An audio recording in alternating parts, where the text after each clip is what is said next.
여러분과 함께하는 역사 수업.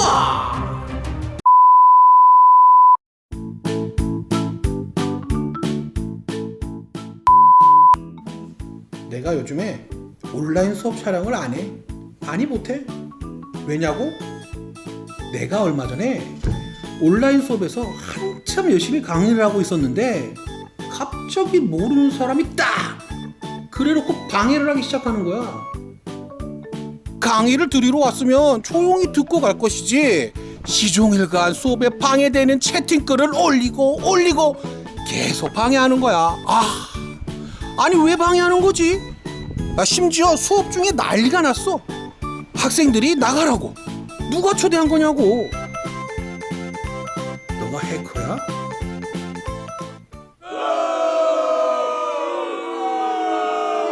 아무튼 나는 이 불청객을 무시하고 다시 강의에 집중하기로 했어. 마침 수업의 정점이라서 엄청 열광하고 있었는데, 오버하고 있었는데 갑자기 내 허벅지 옆 바지주머니에서 난리가 난 거야. 진동이 온 거지. 뭐지? 긴급 재난 문자가 또 왔나 싶어서 핸드폰을 열어봤어. 야, 그런데 이걸 웬걸, 그 수업 중에 내가 웃긴 모습들이 찍혔던 그런 모습들을 캡처를 해서 나한테 카톡을 보냈네. 아우 사랑스러워라. 와, 진짜 못생겼다.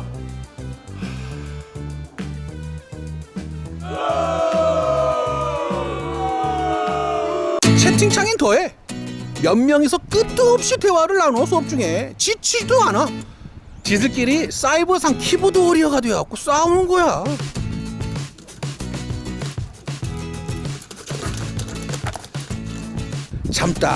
참다 내가 한마디 하려고 하는데 걔네들이 먼저 한마디 하더라. 선생님, 쟤들 사이버 폭력으로 신고할래요. 그게 끝인 것 같아? 수업 안 듣고 다른 짓 하는 사람, 온라인이라고 수업창 띄워놓고 게임이나 인터넷 검색하는 사람. 아니 내가 이러니까 마음 놓고 수업을 할 수 있겠냐고. 우리 문화인이잖아. 나도 열광할 테니까 우리 모두 에티켓 잘 지킵시다.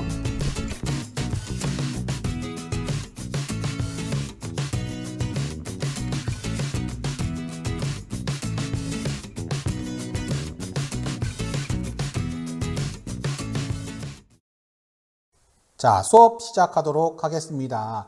자, 첫 번째 배울 내용입니다. 근대 국가 수립 운동과 국권 수호 운동이라고 되어 있죠. 자, 말의 뜻을 알고 넘어가면 좀 더 쉽습니다. 자, 근대라고 하는 말은 뭐냐고 하면 지금 우리가 살고 있는 이 시대를 현대라고 얘기를 하잖아요. 이런 현대와 가까이 있다 하여서 근대라고 부르고요. 국가수립운동, 그리고 조선에서 지금의 현대사회로 넘어오기 위한 어떤 국가적인 모습을 만들기 위해 했던 운동들, 그리고 국권수호운동을 배워보는 것입니다. 국권수호운동이라는 하는 것은 국가의 권리를 지키기 위한 운동이 해당이 되겠죠. 중단으로 보자고 하면은요, 외세의 침략적 접근과 개항이 되겠습니다. 자, 우리가 배워야 될 내용의 어떤 1860년대 이때쯤입니다. 19세기 쪽이 되겠죠. 19세기 말 되겠죠. 이 시대에는요, 우리 근처에 있었던 나라들, 중국과 일본 같은 경우에는요, 개항이 막 이루어지고 있었던 이런 시기입니다. 그런데 이런 개항이, 엄청나게 이제 민주적으로 이제 행해진 것보다는 외국 세력들의 힘에 의해서, 개항이 되게 되는 것입니다. 예를 들자고 하면은, 중국 같은 경우에는 여러 나라들이 달라들어왔고요. 중국을 뜯어먹기 위해서 굉장히 많은 움직임을 벌입니다. 그 와중에 중국은 영국에 의해서 강제로 개항이 되게 되고요. 일본 같은 경우에는요, 미국에 의해 강제로 개항이 되게 됩니다. 그런 시기에 우리나라도 외국의 세력들이 침략하는 모습들이 나타났다는 것이죠. 그리고 개항, 어떤 식으로 우리나라가 이제 외국의 세력을 받아들이게 되는지, 그런 모습들을 이 중간원에서 볼 수가 있고요. 오늘 배울 이런 소단원에서는요, 흥선대원군은 어떤 정책을 펼쳤을까라고 하는 이러한 소단원의 내용 짚어가도록 하겠습니다. 흥선대원군은요, 이렇게 얘기를 할게요. 조선의 왕들이 이렇게 쭉 있죠. 조선의 왕 중에 고종의 아버지가 됩니다. 대원군이라고 하는 말은요, 종친 중에서 왕들의 친척 중에서 왕위를 이어받을 때에 왕의 아버지를 불렀던 말을 바로 대원군이라고 하는 이런 내용으로 불렀습니다. 예, 본명은 이하응이라고 하고요. 우리 이분에 대한 업적은 우리가 잠시 후에 보도록 하겠습니다. 첫 번째 내용입니다. 지켜야 할 사항이죠. 꼭 좀 지켜주셨으면 좋겠습니다. 지금 있는 학습방의 주소입니다. 다른 곳으로 전파하지 말아주세요. 비밀번호 또한 마찬가지입니다. 해킹의 위험이 있습니다. 우리 미국계 같은 경우에는 이러한 학습방이요 해킹이 되어서 굉장히 곤란한 상황이 있었답니다. 절대로 다른 외부에 전파하지 마시고요. 자, 여러분들 지금 하고 있는 게 지금 수업이죠. 수업 중에 집중하셔야 됩니다. 온라인 수업이라도 수업입니다. 누워 계시지 마시고요. 다른 짓 하지 마시고요. 게임 돌리지 마시고요. 수업 중에는 집중을 부탁드립니다. 세 번째입니다. 사이버 폭력 다 아시죠? 지금 우리가 있는 곳이 이런 온라인 상이다 보니까 특히나 우리 시스템 보면 오른쪽 밑에 보면 채팅이 있지 않습니까? 사이버 폭력이 일어날 수 있는 이러한 공간이 되어 있습니다. 자, 조심하시고요. 말 조심하셔야 됩니다. 특히나. 자, 그리고 캡처나 말 조심이라고 되어 있죠? 자, 지금 우리가 선생님들이 이렇게 수업하다 보면은요, 희한한 일들이 막 벌어질 겁니다. 막 눈 감는 내용도 있을 거고, 막 코 파는 내용도 있을 거고, 막 이러한 모습들 여러분들 웃긴다고 캡처로 막 사진을 찍어서 막 여기저기 막 뿌린다. 안 되겠죠? 선생님들의 초상권을 지켜주세요. 자, 그리고 말 조심. 또 하셔야 되고요. 우리 저 캡처에 더해서 하나 더 얘기를 할게요. 선생님들이 수업하는 이러한 자료는요, 선생님들이 만든 것들이 많이 있습니다. 자, 그렇다 보니까는 개인 저작권이라고 하는 것도 있어요. 자, 이런 캡처 같은 거 할 적에 우리 선생님들의 저작권도 생각을 해 주시기 바랍니다. 자, 그리고 과제물이 있어요. 아까 선생님이 수업 전반의 오리엔테이션 영상에서 보셨다시피 과제물이 선생님은 있습니다. 이 과제물 선생님 수업 안에 제출해 주시기 바랍니다. 오래 걸리지 않아요. 길게 해봤자 5분이면 끝납니다. 짧게 하면 1분이면 끝나고요. 자, 다섯 번째입니다. 선생님은요, 영상 제작의 프로가 아닙니다. 한지 얼마 안 됐고요. 여러분들 이렇게 막 재밌어하고 막 많이 배워가는 상황이고요. 수업의 대신요, 수업의 내용은 매일 눈으로 굉장히 정확하게 집중해서 좀 봐주시고요. 영상 퀄리티는 즐겁게 여러분들 좀 봐주시기 부탁드리겠습니다. 그러면 첫 번째 배울 내용 한번 보도록 할게요. 자, 첫 번째 배울 내용입니다. 형광펜 보시고, 첫 번째는 19세기 국내외 정세, 우리 1860년대 이후에 우리 국내외는 과연 어떤 모습, 국내 정세는 어땠는지, 국외 정세는 어땠는지 한번 보도록 하겠고요. 통치 체제의 정비입니다. 흥선대원군이라고 하시는 분이 집권을 한 이후에 어떤 식의 통치 체제를 활용을 하였는지, 정리를 하였는지, 개혁 정치에 대해서 한번 배워보도록 하겠습니다. 자, 이번 시간은 여기 뚝 잘라서 이 부분만 수업을 해보는 걸로 할게요. 자, 다음 장 넘어가서요. 자, 그러면 첫 번째로 이제 국내 정세를 보도록 하겠습니다. 1860년대 시기를 한번 보도록 할게요. 자, 다 무너져가는 조선이 있습니다. 안타깝습니다. 자, 이 다 무너져가는 이런 조선에 이제 첫 번째의 어떤 이런 나쁜 모습이 뭐였냐고 하면요, 세도 정치였습니다. 세도 정치. 자, 세도 정치. 선생님이 이런 식으로 이제 좀 장난으로 줄일게요. 세력 있는 가문이 도를 하는 정치라가 되겠습니다. 정확하게 얘기하면 이런 겁니다. 국왕에게 위임을 받은 특정인과 그 추종 세력, 이런 거죠. 왕이 있으면요, 왕이 어떤 사람이나 어떤 세력에게 나의 권력을 나눠줄 테니 너희가 한번 정치를 해보거라 라고 정치의 어떤 권력을 어느 부분 떼어주는 걸 얘기를 합니다. 근데 한번 생각해 보세요. 왕이 권력을 떼어줄 정도가 됩니다. 누구한테 떼어주겠습니까? 친구한테 떼어주겠습니까? 모르는 사람한테 떼어주겠습니까? 가족들한테 떼어주겠죠. 바로 외가집 친척들, 외척 가문들에게 이러한 세력을 갖다가 줌으로써 이루어지는 조선의 정치 형태를 바로 세도 정치라고 합니다. 물론 좋을 수도 있어요. 이 세도 정치라는 하는 것은요, 왕이 굉장히 어려울 때 이 정치가들이 굉장히 올바른 모습으로 정치하면은요, 그것보다 더할 나위 없이 좋은 정치는 없을 겁니다. 하지만 안 좋았으니 조선이 무너질 수밖에 없었겠죠. 바로 그 내용을 우리가 배워보는 겁니다. 자, 세도 정치입니다. 총 3명의 왕에 의해 이 시대에 걸쳐져 있었던 정치적 모습을 세도 정치라고 하는데요. 순종, 헌종, 철종 시기에 있었던 이러한 정치적 모습들을 흔히 얘기를 하게 됩니다. 자, 1800년에요. 순조는요, 11세의 왕이 오릅니다. 어리잖아요. 뭐 초등학교 3학년인가요? 뭘 알겠습니까? 정치를 하려고 못하죠. 자, 이럴 때요. 안동 김씨였던 외갓집 친척이었던 안동 김씨였던 김조순이라고 하는 세력가에 의해서 정치가 좌지우지 되었고요. 이 시대부터 세도 정치의 시작이라고 볼 수가 있는 것이죠. 자, 그리고 이 순조가 죽고 난 다음에 헌종에게 옵니다. 이 헌종이 왕위를 집권했을 적에 왕위 처음에 등극했을 때 나이가 몇 살? 초등학교 1학년. 뭘 알아요? 여러분 초등학교 1학년. 왜? 요즘에 뭐란가요? 즐거운 세상? 이런 거 배울 시기에 왕이 되었고 정치를 못합니다. 자, 1834년에 등극을 해왔고요. 이때는요, 외척 세력이 누구였느냐? 풍양조씨. 조만영이라고 하는 이 세력가에 의해서 횡행되었던 이러한 정치적 모습, 바로 헌종시대의 세도 정치의 모습이었습니다. 다음 철종입니다. 철종으로 나이가 많네 이렇게 생각하실 분이 계실 거예요. 그런데 여기에 또 함정이 있습니다. 뭐냐고 하면은요, 헌종이요 후사가 없어요. 자식이 없는 겁니다. 자, 그래서 이 철종은 먼 친척이었는데요. 강화도에서 이 철종의 닉네임이 있거든요. 뭐냐 불렸냐고 하면 강화도령이라 불렀대요. 자, 강화도에서 농사 짓고 있던 이 철종을 여기에 있었던 세도 정치가 세력들이 모셔온 겁니다.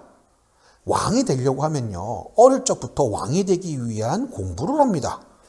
조선에 엄청나게 똑똑한 사람들을 모아놓고, 신하들 중에 굉장히 똑똑한 사람들을 모아놓고 그 사람들에 의해서 이 왕이 되기 위한 수업을 어릴 적부터 엄청나게 많이 시키고 오랜 기간을 합니다. 하지만 왕이 될 수 있는 이러한 교육을 받지 않았던 철종의 입장에서는요, 정치를 어떻게 하는지 당연히 모르겠죠. 맞습니다. 그렇다 보니 다시금 안동 김씨에 의해 김문근이라고 하는 세력가에 의해 횡행되었던 정치적 모습, 바로 세도 정치라고 할 수가 있습니다. 자, 그러면 이러한 세도 정치는 어떤 식으로 유지가 되었느냐? 얘네가 어떻게 계속 이렇게 권력을 잡을 수 있었을까? 60년이 넘도록요. 자, 바로 이러한 기구를 통해서 권력을 계속 잡을 수가 있었던 겁니다. 비변사. 조선 초기 전쟁 등 비상시를 대비하기 위해 설치한 기구이나 임진왜란 이후 국무 수행 능력의 기능을 받고 전쟁이 끝난 뒤에도 의정부를 제치고 사실상 조선 최고의 국가 의결 기관이 되어오라고 되어 있죠. 뭔 말인지 한 개도 모르겠죠. 다시 설명을 드릴게요. 자, 전쟁이 났습니다. 예를 드는 겁니다, 여러분. 부산에 전쟁이 났어요. 지금 우리가 조선시대로 휑하니 타임머신을 타고 날아간 겁니다. 조선시대입니다. 지금의 시각으로 보시면 절대 안 됩니다. 조선시대로 딱 가왔고요. 부산에서 전쟁이 빵 났습니다. 왜구들이 침략을 했네요. 자, 그럼 여러분들이 이 성을, 부산을 지키는 장수입니다. 장군입니다. 자, 왜구들이 막 공격해 오는데 성에서 화살을 막 쏘겠죠. 자, 근데 화살이 떨어졌어요. 어디다가 요청을 해야 될까요? 어디다가? 자, 이런 식의 긴급한 상황입니다. 전쟁 중입니다. 그죠? 이런 시기에 뭔가 대단한 일을 결정해야 될 적에 자기 혼자 결정할 수 없잖아요. 우리 학교에는 교장 선생님이 있듯이 당시에 이 장군에게는 자기를 갖다에 자기의 오너겠죠. 그런 분이었던 왕이 있었습니다. 이 왕에게 결제를 받아야겠죠. 자, 우리 군사가 많이 죽었어요. 군사 좀 충원해 주시고요. 화살이 한 개도 없네요. 화살도 좀 더 주세요. 라고 하는 내용을 올립니다. 지금이야 인터넷이 발생되었고 여러분들 클릭 한 번만 하면 바로 슝슝 날아가죠. 조선시대는요, 말 타고 가도 일주일 걸립니다. 자, 일주일 동안 가갖고요, 종이를 서류를 갖다 드렸어요. 그러면 왕이 이걸 바로 봤을까요? 아닙니다. 바로 못 봤습니다. 밑에 있는 신하들이 검토하고 또 검토해서 왕한테까지 올라오겠죠. 왕이 오케이 하면 그때야 비로소 군사하고 이러한 화살들이 지급이 되게 되는 겁니다. 그러면요, 전쟁 끝나요. 이미 끝입니다. 이런 상황에 긴급한 상황이잖아요. 그렇다 보니까는, 자, 다시금 전쟁이 시작됐습니다. 우리 비변사를 설명할 거예요. 잘 들어보세요. 전쟁이 빵 터졌어요. 부산에요. 여러분들 이제 부산을 또 지키는 장군이 된 겁니다. 자, 이러한 상황에 화살이 떨어졌고 군사들이 많이 죽었어요. 빨리 충원을 해야 됩니다. 그러면 전쟁이 딱 시작되면은 조선에는요, 뭐가 벌써 이 전쟁이 시작되는 걸 알리냐고 하면요, 여러분들 봉화라는 게 있어요. 봉화 시스템. 자, 높은 산에 보면은요, 막 여러 가지 이제 여러 개 이제 막 연기를 피워서 우리가 지금 어때요라고 하는 상황을 갖다가 조선 정부인 한양에까지 이제 전달하는 봉화 시스템이 있습니다. 제법 빨라요, 이게요. 연기 몇 개 띄웠는가에 따라서 그 상황이 지금 어땠는지 우리가 파악을 할 수 있기 때문에. 자, 전쟁이 빵 터졌어요. 그럼 연기가 막 올라오겠죠? 자, 그것을 보고 저 멀리에 있던 봉화군이, 저기 되게 급한가 보다. 전쟁 났네? 라고 해서 자기도 똑같은 연기를 갖다 개수를 올립니다.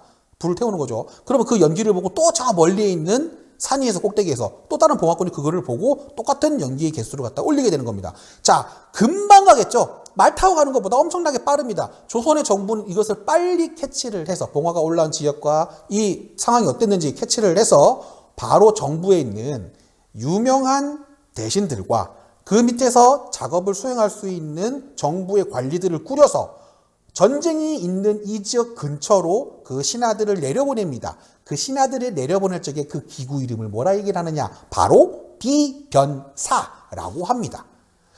자, 이런 게 있어요.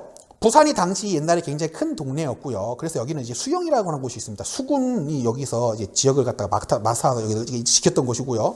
요 근처에 있는 지역입니다. 울산에 가면 이제 병영이라고 있어요. 그곳은 이제 육군이 지키면서 그곳에서 그 방어를 하고 있는 겁니다. 자, 그러면 부산에서 전쟁이 빵 터졌잖아요. 그럼 비변사는요, 이 근처에 그래도 이제 좀 튼튼한 지역인 울산으로 빵 내려옵니다. 그러면 여러분들이 장군이잖아요. 지금 장수들도 우리 싸울 수 있는 군인들도 필요하고 화살도 필요합니다. 그러면 이 내용을 어디다가 결제를 놓느냐? 이 울산에 보내는 겁니다. 울산은 솔직히 여러분들 말 타고 가면은 뭐 하루만 가지 않습니까? 그래서 이런 긴급한 시기에 왕을 대신하여서 이러한 긴급한 내용을 갖다 정리할 수 있는 이런 기구를 비변사라고 얘기를 합니다. 자, 바로 이러한 비변사가 임시기구였던 겁니다. 그럼 전쟁이 끝나면 이 비변사는 어떻게 해야 돼요? 없어져야죠. 임시기구잖아요. 임시기구. 전쟁을 위한 내용이니까. 하지만 임진왜란 7년간 전쟁을 하면서 이 비변사는요, 굉장히 큰 기구로서 성장을 하게 됩니다. 자, 이 비변사에는 막 유명한 정승들이 이제 와갖고 정치도 하게 되고요. 전쟁 중이니까요. 말 그대로 나라를 운영하기 위해서 말 그대로 큰 권력을 갖게 되는 겁니다. 그런데 임진왜란이 끝나고 난 다음에 이게 없어져야 되는데 없어지지 않고 계속 이어져 나가는 겁니다. 그렇다 보니 세도 정치가 세력들은요, 이 비변사를 통해서 나쁜 짓들을 하기 시작하는 거죠. 자, 바로 이러한 세도 정치가 이 비변사를 통해서 되었다는 것 여러분들 알아두셨으면 좋겠고요. 자, 다음 국내 정세입니다. 또 무너져가는 조선의 두 번째의 모습 한번 보도록 할게요. 삼정의 문란. 이게 진짜 심심했습니다. 자, 선생님이요, 이거 좀 재밌는 내용들이 엄청나게 많은데요. 지금 온라인 학습을 하다 보니까는요, 우리 여기 보이죠? 이미지 출처 비상교육 이렇게 되어 있습니다. 재밌는 내용들이 참 많은데요. 인터넷에 올리다 보니까는 이런 저작권 문제도 있고 해서 선생님이 함부로 쓰지 못합니다. 자, 지금 나와 있는 이 세 장의 그림은 비상교육에 의해서 나오게 된 겁니다. 함부로 복사하시거나 저작권에 위반되는 행위를 하시면 법적 처벌을 받는다고 하네요. 요거 함부로 캡처하지 마세요. 자, 삼정이라고 합니다. 삼정은 뭐냐고 하면요, 세계의 세금이라 생각을 하시면 쉽겠네요. 이거는 물론 제 생각이니까 여러분들 외우기 쉽도록, 이해하기 쉽도록 설명을 드리겠습니다. 전정, 전자라고 하는 것은 밭전자 생각하시면 됩니다. 토지에 의해 매겨지는 세금입니다. 군정, 군인에게 의해 매겨지는 세금입니다. 환정, 옛날에는 먹고 사는 게 지금처럼 먹을 게 많지 않았어요. 그렇다 보니까는요, 가을에 곡식을 걷잖아요. 겨울이 지나고 늦봄쯤 되면은 먹을 게 없는 겁니다. 그럼 먹을 게 없으면 사람들이 어떻게 해야 돼요? 죽어야 돼요? 안 되잖아요. 그래서 근처에 있는 고을에 수령님한테 가면은요, 고을 사또님한테 가면은 곡식을 빌려줍니다. 먹고 살아라. 대신 가을에 추수를 하게 되면은 갚아라. 이러한 식으로 굉장히 싼 이자를 붙여서 곡식을 빌려주는 것이 바로 이 환정이었습니다. 하지만 이 모습이요, 안 좋게 변화가 되게 돼요. 자, 그것이 바로 삼정의 문란이 되겠습니다. 자, 설명을 한 번 더 자세하게 해보도록 할게요. 자, 전정입니다. 토지세에 관련된 세금이라고 되어 있잖아요. 자, 여기 이 사람의 말풍선 볼게요. 이번에 빼돌린 쌀, 돌쇠네 토지의 세금을 더 부과해 메우면 되겠지. 이렇게 되어 있죠. 자, 이런 겁니다. 땅에는요, 좋은 땅이 있죠. 예를 들자면 이런 겁니다. 아무렇게나 막 씨를 뿌려놔도요, 막 자라는 땅이 있고요. 저기 막 돌만 있는 이런 땅이 있습니다. 그곳에는 막 씨를 뿌려도 안 자랄 거 아닙니까? 이런 나쁜 땅에다가 높은 등급의 토지라고 하여서 세금을 많이 받아가는 거예요. 이러한 관리들이요. 흔히 우리가 뭐라 얘기를 합니까? 탐관오리라고 하죠. 자, 이런 일들이 발생되다 보니까 일반 백성들은 땅을 가질 수 있었을까요? 가지기 힘듭니다. 두 번째, 분정입니다. 자, 설명을 드릴게요. 조선시대에는요, 세금이 여러 가지가 있었는데 그 중에 하나가 몸으로 내는 세금이 있었습니다. 우리가 지금 흔히 생각이 잘 안 되잖아요. 몸으로 내는 세금이 뭐냐고 하면요, 국가에서 부르면은 그때 가서 일을 해줘야 되는 것이 바로 이때에 있었던 몸으로 내는 세금이었습니다. 그러한 몸으로 내는 세금을 뭐라 불렀느냐? 역이라 불렸습니다. 여기 보면은 역 있죠, 역. 역이라 불렸습니다. 자, 이러한 역에는요, 두 가지의 세금이 있는데, 세금 종류가 있는데, 뭐냐고 하면 요역이라고 그래서, 이 동네에 무슨 저수지를 파요. 이 동네에 무슨, 성벽을 쌓습니다. 그러면은 가서 일을 해줘야 합니다. 돈 받을까요? 못 받습니다. 왜냐고 하면 이거는 국가에 내는, 몸으로 내는 세금이거든요. 자, 그리고 요역이라고 하는 것과 다른 것이 뭐냐고 하면 군역입니다. 예. 장정이면은요, 국가에 나가 군인으로 근무해야 되게 하는, 군인으로 근무하는 이러한 모습이 있었다는 거죠. 세금이 있었다는 것이죠. 하지만 이러한 세금은요, 일정 기간의 돈이나 일정 기간의 어떠한 직무를 내게 되면은요, 일정 기간에 이러한 포라고 하죠. 군포라고 하죠. 여기 보시면은요, 이러한 군포를 내게 되면 그러한 군대에 가는 내용들 이게 좀 면제를 해주거나 이게 삭감을 해주게 되는데요. 일부 기간 동안요. 자, 이러한 군포가 여러분들 두 필씩 받습니다. 지금이야 여러분들 입고 있는 옷 같은 이런 옷감이요, 굉장히 지금 흔히 보이잖아요. 우리 기계들이 많이 만들기 때문에. 하지만 조선시대 가면은요, 이런 천을 만드는 것, 일일이 사람이 다 만듭니다. 나름 이 천이라고 하는 것이 귀한 겁니다. 자, 그런데 군포입니다. 이 군포를 또 한 개만 받는, 군포가 뭐냐고 하면은요, 이 천을 갖다 둘둘둘둘 말아놓은 두루마리예요. 당시로서는 비쌌던 겁니다. 이러한 군포를 두 포씩 내라고 합니다. 두 개씩 내라고 하는 거예요.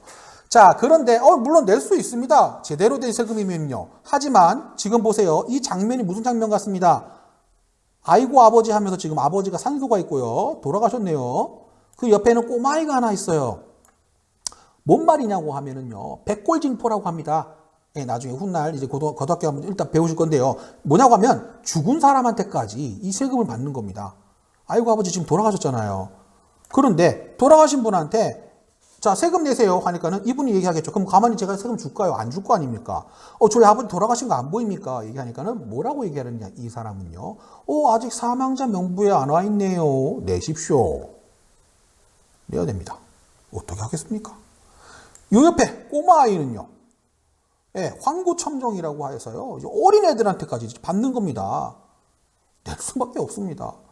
이런 불합리한 이런 시기가 바로 이 시기였습니다. 자, 또 다른 정면 옆에 한번 볼게요.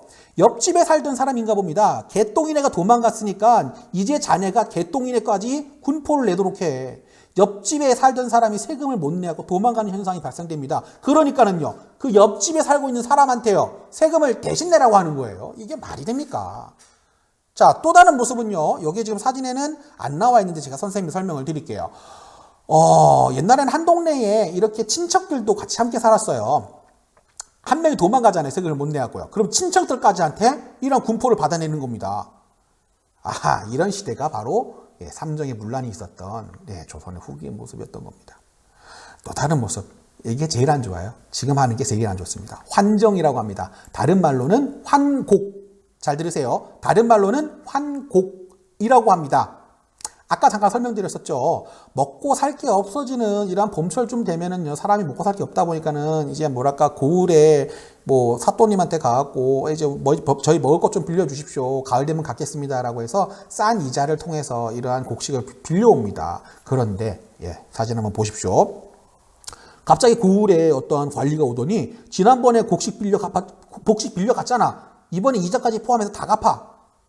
아니, 저희가 언제 곡식을 빌려갔다고 하십니까? 라고 얘기를 하잖아요. 이 당시에는요, 관리가 법이었습니다. 그럼 이 친구 나중에 어떻게 될까요? 내야 되는 겁니다. 굉장히 불합리하죠. 자, 또 어떤 모습이 있냐고 하면은요, 자, 이거 지금 말풍선 일단 없다 치고요. 자, 이 사람이 진짜로 곡식을 빌리러 갔습니다. 고을에요. 그래 가갖고 10kg짜리 쌀을 받아왔어요. 그 쌀을 갖다가 자기네 집, 뭐 지금이야 여러분들 쌀 항아리 이런 데다 붓겠죠. 쌀 항아리에다가 이제 10kg 쌀을 갖다 이제 쭉 부을 거 아닙니까? 근데 웬걸요? 그 쌀 10kg 안에 돌덩어리도 있고요. 흙도 있고요. 모래도 있고요. 그리고 우리 인간이 먹지 못하는 쌀겨 이런 것들을 막 물도 막 이렇게 막 물도 막 습기 막 이렇게 있어갖고요. 무겁게끔 하려고 이런 것들이 있어갖고 10kg짜리 가져오면요 한 3, 4kg는 못 먹는 것들입니다. 이런 것들을 10kg짜리 빌려줍니다. 그런데 갚을 때는 어떻게 갚으랄까요? 예, 오로지 100% 쌀만 싹 붓도록 저울 갖다 놓고요. 예, 이런 식의 이제 환정, 환곡 이런 모습들을 굉장히 많이 합니다. 굉장히 안 좋은 모습이죠. 이게 바로 이제 삼정의 문란이라고 하는 내용입니다. 자, 다음엔요. 국내 정세죠. 자, 무너져가는 조선. 예, 아까 우리가 봤듯이 첫 번째 모습 뭐였습니까? 세도 정치가 있었죠. 어이구야. 두 번째, 삼정의 문란이 있었죠. 이런 일들 상황이 있어. 이런 상황에서 여러분들 살 수 있겠습니까? 살기 힘들겠죠. 그래서 일반 농민들은요. 예, 못 살겠다. 들고 일어난 겁니다. 자, 전국 각지에서 이러한 농민 봉기들이 일어나게 되었고 사회는 더욱더 혼란을 더욱더 가중시키게 되는 겁니다. 자, 지금 있는 그림은 예, 우리 동학농민운동의 어떤 모습을 보여주고 있는데요. 동학농민은 여기랑 좀 연관은 없습니다. 예, 저 훗날 우리 저쪽에 저 일본과 어떤 관련도 있고요. 그거는 이제 훗날 가서 한번 하겠고요. 자, 이런 농민 봉기가 전국적으로 일어났다는 것 여러분들 알아주시기 바라겠고. 그러면 이제 국내 정세의 모습이 이제 됐습니다. 자, 이제 국외 정세 모습 한번 보도록 하겠습니다. 1860년대 우리나라 밖의 모습들을 한번 보도록 할게요. 자, 당시 여기 보시면 그림이 하나 나와 있죠. 이항선 출몰이라고 되어 있습니다. 미국, 영국, 프랑스, 러시아 여러 가지 배들이 막 주위에 많이 보이죠. 우리나라 땅에 외국 배들이 막 자주 보이게 된 겁니다. 뭐 지금이야 뭐 그게 뭐라고 할 수 있겠죠. 하지만 이 시대 사람들은 이것을 좀 다르게 봤다는 겁니다. 볼게요. 조선왕조실록에 헌종실록에 있는 내용입니다. 올해 여름부터 이항선이 경상, 전라, 황해, 강원, 함경, 오도에 몰래 나타났다. 쫓아갈래 해도 따라갈 수가 없었다. 왜냐하면 이항선이 빨랐거든요. 외국 배들이요. 어떤 배는 무태 올라 물을 길어가기도 했고 고래를 잡아먹기도 했다. 그 숫자를 헤아릴 수가 없었다. 자, 지금 보면 이게 뭔데? 라고 할 수가 있습니다. 이항선, 달을 이, 서양 양. 서양 사람들이 우리와 다른 모습의 배를 타고 우리나라에 이렇게 등장했다라는 것이죠. 지금 보면 여러분들 뭐 옛날 배는 이렇게 할 수가 있어요. 하지만 당시 조선에는요. 우리 임진왜란 때 쓰고 있던 이런 판옥선 이런 배들을 아직까지 끌고 있었습니다. 뭐 기껏해야 한 100명에서 100명 조금 넘는 사람들이 타는 이런 배들과 다르게 이들 이항선은요. 사이즈부터 어마어마했고요. 배도, 배 안에 여러분들 우리 한포라고 되어 있죠. 대포요. 대포도 뭐 한 40개, 뭐 50개, 많은 거 막 80개까지 막 달려 있고요. 이거 뭐 미스트라고 하나요? 마스터라고 하나요? 이거 기대지 않습니까? 어마어마하게 큰 것들이 이렇게 달려 있는 겁니다. 조선 사람들이 이것을 봤을 때 뭐라 얘기를 하느냐? 지금의 현재 우리 사람들이 보는 UFO와 같이 생각을 했다는 것이죠.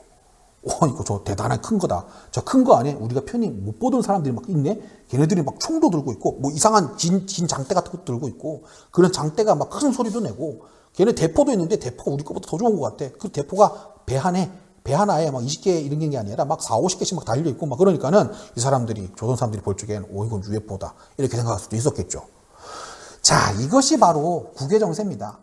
당시 국내 정세와 더해서 이런 것들이 자꾸 밖에서 등장하니까요. 혼란을 더욱더 가중시키게 되죠.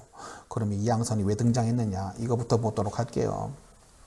당시 서양 쪽에서는요. 제국주의라고 합니다. 이제 황제들이 막 등장을 해왔고요. 자기들이 이제 막 산업혁명 들어보셨죠. 이런 산업혁명이 성공하다 난 다음에 자기네들이 우수한 기술력으로 해서 못 사는 사람들을 못 사는 땅을 갖다 막 이제 막 점령을 합니다. 그게 이제 막 점령을 하다 보니 동아시아까지 오게 된 겁니다. 일본은요, 미국에 의해서 강제로 개항을 다녀서, 말 그대로 개항을 하게 되고요. 중국은요, 여기 보시면 피자 파는가요? 이게 좀 큰 게 있죠? 여기 보면 영어로 차이나 적혀 있습니다. 자, 이런 중국을 갖다가 저끼리 쪼개 먹는 겁니다. 이렇게. 이런 서양에 있는 사람들, 여기 우리 일본 사람도 있죠. 그죠? 어떻게 할까 생각하고 있지 않습니까? 이런 서양의 사람들이 이렇게 쪼개서 먹는 것을 모습 볼 수가 있죠. 역시 마찬가지로 예, 중국도요 서양 세력에 의해서 강제로 이런 식으로 예, 개항을 당하게 됩니다. 훗날 영국한테요. 자, 다음 시간에는요 통상수교 거부 정책 흥선대원군이 외국 세력들이 접근할 적에 이제 막아냈던 이러한 거부 정책들을 배워보게 될 것입니다. 그러면 여기서 끝이 아니에요, 여러분들. 제가 나눠드리는 요 밑에 채팅창에 나오는 요 주소에 따라서 예, 구글 설문지가 날아갈 겁니다. 이 설문지 작성을 해서요 이번 시간이 끝날 때까지 예, 제출을 해 주시기 바랍니다. 자, 오늘만 이런 식으로 좀 시간을 많이 드려요. 다음 시간부터는 이 제출 시간을 조금씩 더 줄여갈 겁니다. 자, 그러면 영상 수업은 여기까지 하고요. 보고서 제출하시고요. 보고서 제출이 한 1, 2분 사이에 끝나게 되면 선생님이 정리하는 영상을 다시금 올리도록 하겠습니다. 예, 그러면 잠시 후에 보고서 써주시고 정리 영상 보도록 할게요. 여기까지.